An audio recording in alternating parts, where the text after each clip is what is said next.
Ibu, bapak, saudari, saudara, rekan-rekan muda, dan adik-adik sekalian dimanapun kalian berada, bertemu kembali dengan saya Romo Tino SSCC di dalam catatan pesiarah.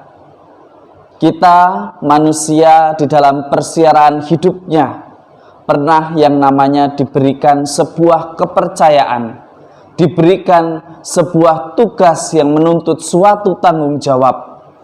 Tetapi kepercayaan yang diberikan dan tanggung jawab yang diminta bukan semata-mata untuk menunjukkan siapa yang berkuasa, tetapi untuk menunjukkan kemuliaan Tuhan dan tanda kasih Allah yang sungguh nyata hadir di dalam persiarahan hidup kita yang menyapa manusia yang beriman kepadanya. Sebelum kita mendengarkan permenungan dari catatan pesiarah, marilah kita membuat tanda kemenangan Kristus.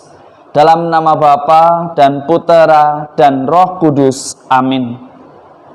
Allah Bapa yang Maha Pengasih, Yesus Kristus Putramu menjadi sumber hidup yang memuaskan dahaga kami akan penyertaan-Mu. Semoga kami senantiasa taat melaksanakan sabda-Mu, agar kami pun menjadi pembawa damai bagi dunia dan bukan menghadirkan Allah yang pemarah, tetapi Allah yang penuh cinta, yang senantiasa mau mendampingi dan menunggu pertobatan dari anak-anaknya untuk kembali ke jalan yang benar. Demi Kristus Tuhan dan pengantara kami. Amin. Ibu, bapak, saudari, saudara, rekan-rekan muda, dan adik-adik sekalian yang terkasih di dalam Yesus Kristus. Di dalam kitab Bilangan kita mendengarkan bagaimana mereka haus, mereka membutuhkan air. Bangsa pilihan ini datang menggerutu kepada Musa dan kakaknya Harun. Tetapi ada hal yang menarik di sini, patut untuk menjadi refleksi dan juga mempertanyakan, apakah kita pun terkadang seperti Musa dan Harun. Anda dan saya, kita semua diajak untuk merefleksikan ketika Tuhan memberikan kepercayaan kepadamu, kepadaku, dan kepada kita semua. Apa yang akan kita lakukan ketika kita berhadapan dengan orang yang selalu menggerutu, ketika ditolong memuji, tetapi ketika membutuhkan suatu bantuan dan tidak segera ditanggapi, menggerutu dan menyalahkan, apa yang kita lakukan? Apakah kita langsung marah, lalu menghakimi mereka, menuduh mereka orang yang tidak layak dan tidak pantas untuk dikasihi? Apa bedanya kalau demikian kita dengan orang-orang yang menjadi bangsa pilihan pada waktu zaman Musa dan kakaknya Harun? Seringkali tanpa kita sadari sebagai orang beriman, kita melanggar akan sabda Allah. Jelas di sana dikatakan bahwa Allah memberikan segala kemampuan, segala kuasanya kepada anak-anaknya, kepada kita umatnya yang senantiasa setia kepadanya. Tetapi seringkali ketika kita berdoa, ketika kita membuat suatu keajaiban di dunia ini, lalu kita merasa dan menganggap diri paling hebat, bahwa kita yang berkuasa, kita yang telah menyembuhkannya. Lalu poin yang kedua, seringkali kejengkelan, emosi, amarah kita luapkan sebagai amarah yang berasal dari Allah. Padahal itu murni dari diri kita, tetapi kita tidak mau dipersalahkan karena mengaku diri sebagai wakil Tuhan, mengaku diri yang mengenal Tuhan. Dan yang terakhir, seringkali kita lupa bahwa di dalam karya pelayanan kita mestinya mewartakan firman-Nya, menghadirkan kasih Allah yang sungguh nyata.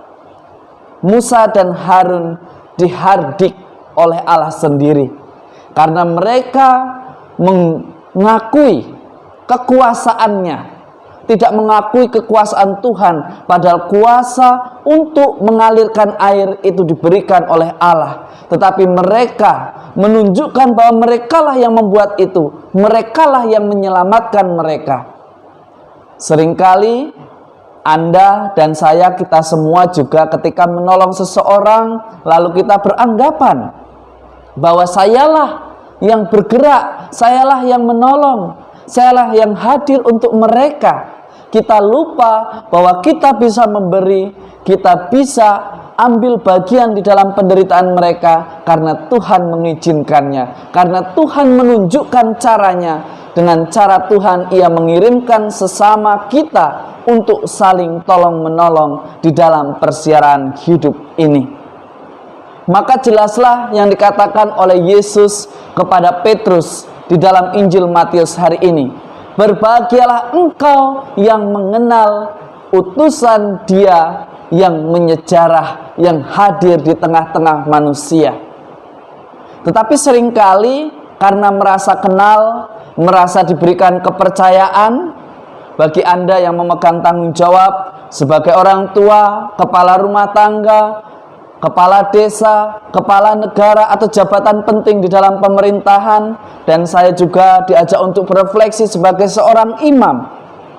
Apakah dengan kepercayaan yang diberikan lalu kita berhak untuk mengatakan atau menghakimi mereka yang menurut kita salah? Lalu kita berhak marah-marah, tidak memberikan pengampunan kepada mereka yang bersalah, tidak memberikan kesempatan untuk bertobat. Lalu bagaimana dengan perkataan kita sebagai orang beriman yang senantiasa berseru menghadirkan kasih Allah, tetapi ketika persoalan itu ada dan menjadi bagian dari hidup kita, kita merasa enggan dan tidak mau untuk mengampuni. Tuhan Yesus menghardik Petrus dan mengingatkan, jangan Anda dan saya, kita semua lari dari persoalan. Petrus hendak lari dari persoalan, tetapi Yesus mengingatkan, jangan. Anda dan saya melalui kisah ini diingatkan untuk menghadapinya, mencari solusinya. Tuhan sudah memampukan kita, Tuhan sudah memberikan roh pengetahuan, roh kebijaksanaan. Dengarkanlah itu dan lakukanlah. Itulah yang Yesus minta di dalam Injil Matius kepada Petrus dan juga kepada Anda serta saya. Belajar menjadi murid Yesus berarti kita belajar untuk senantiasa berbahagia saat kita melakukan apa yang Allah firmankan. Saat kita melakukan dan menunjukkan bahwa Allah lah yang berkuasa menghadirkan mukjizat, kita ini hanyalah perpanjangan tangannya. Dan hendaknya kita di dalam perjalanan hidup kita, jangan kita hanya pandai berdoa Bapa kami, tetapi kita juga mampu menghadirkannya dan menghidupinya di dalam persiarahan hidup kita yang nyata. Ampunilah saudaramu, ampunilah mereka yang kita cintai. Anda dan saya berdoa, ampunilah kesalahan kami, seperti kami pun mengampuni yang bersalah kepada kami. Suatu perkataan yang terus berulang tiap hari, tetapi kita enggan mempraktekkannya di dalam persiaran kita sehari-hari. Semoga hari ini kita semua betul-betul disadarkan bahwa Tuhan sudah memberikan kuasa, Tuhan sudah memberikan perintah. Jangan kita menjadi sombong, merasa diri sebagai pahlawan, merasa diri yang paling bisa untuk menyelamatkan banyak orang. Padahal semuanya itu terjadi karena Tuhan yang mengendaki, karena Tuhan yang mempercayakan kepada kita, dan kita yang senantiasa tekun dan bertanggung jawab dan bisa dipercaya di dalam pewartaan sabdanya. Biarlah nama Allah semakin dibesarkan dan kasih Allah sungguh hadir nyata di dalam persiaran hidup kita. Maka hidup kita senantiasa menjadi berkat. Semoga berkat Tuhan senantiasa melindungi dan memberkati kita semua dalam nama Bapa dan Putera dan Roh Kudus. Amin. Ibu, bapak, saudari, saudara, dan adik-adik sekalian yang terkasih, jangan kita menjadi lupa diri ketika kita dipercaya dan diberikan tanggung jawab untuk mendampingi dan menggembalakan umatnya.